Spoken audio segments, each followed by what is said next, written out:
Šokantan video snimak smrtonosnih pitona koji plivaju po plavljenim ulicama popularnog turističkog odredišta, Bali postao je viralan na društvenim mrežama. Klipevi prikazuju divovske zmije, neke dužine do 5 metara, kako prolaze ulicama Balija, dok stanovnici ostaju djelimično zarobljeni zbog poplava.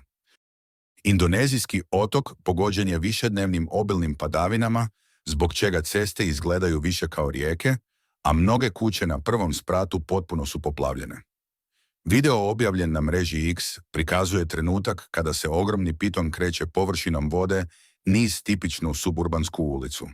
Zmija se brzo pomiče kroz vodu dok lokalno stanovništvo posmatra s balkona.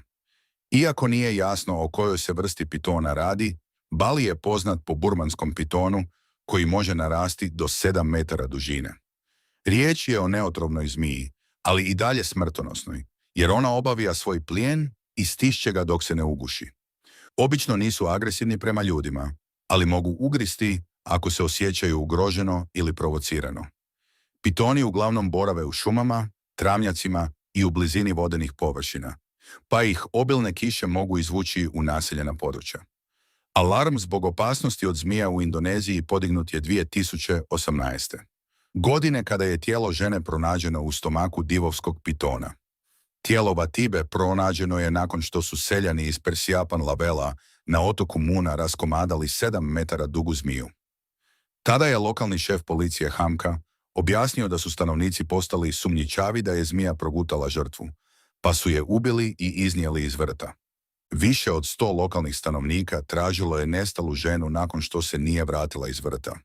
Tijelo je pronađeno otprilike 30 metara od njenih stvari, progutano glavom naprijed i netaknuto. Iako zastrašujući, incident je rijedak.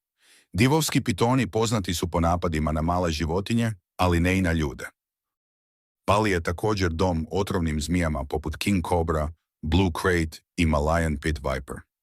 Indonezija godišnje bilježi više od 135.000 ugriza zmija sa stopom smrtnosti od 10%.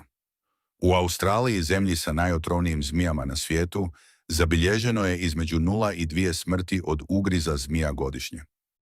Istraživači kažu da razlika postoji ne zbog nedostatka antivenoma u Indoneziji, već zbog nepravilnog pružanja prve pomoći.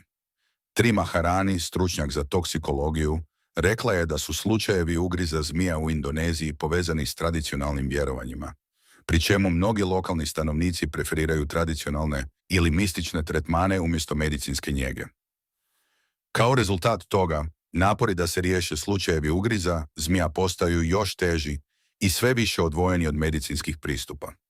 Rekla je doktorica Maharani u predavanju na Gadjah Mada University u septembru 2025. godine.